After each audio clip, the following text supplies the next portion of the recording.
Сәлем достар, бүгін сіздермен сүтке иленген жұп-жұмсақ бауырсақ пісіреміз.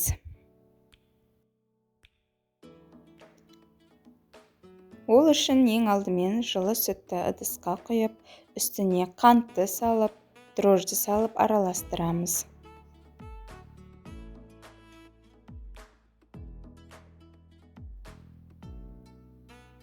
Үстіне ұнды, тұзды салып, бөлме температурасындағы жұмсақ сары майды салып, қамыр илейміз.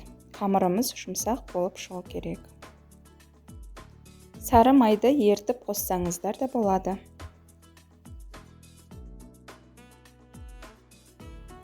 Иленген қамырымыз осындай болып шығады, қолға жабыспайды, бірақ жұмсақ. Бетін пленкамен жауып, 1 сағатқа жылы жерге көтерілгенше қоямыз.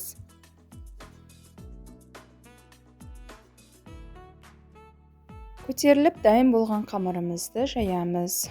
2 бөлікке бөліп жайсаңыздар да болады. Мен сол қалпында жайдым.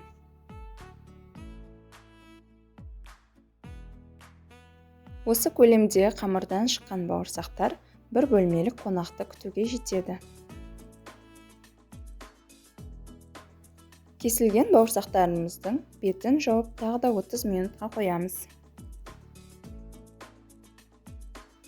Қызып тұрған майға салып, араластырып қызарғанша пісіреміз.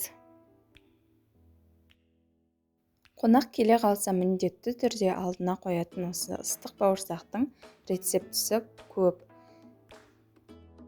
Маған осы түрі ұнады. Сіздер де үйде осы рецепт бойынша дайындап көріңіздер. Бауырсақтар жұмсақ болып, өте дәмді болып шығады. Сіздермен болған ләззат. Видео ұнаған болса, лайк басып, каналыма тіркелуді ұмытпаңыздар. Каналымда жаңа рецепттер күтіңіздер. Сау болыңыздар.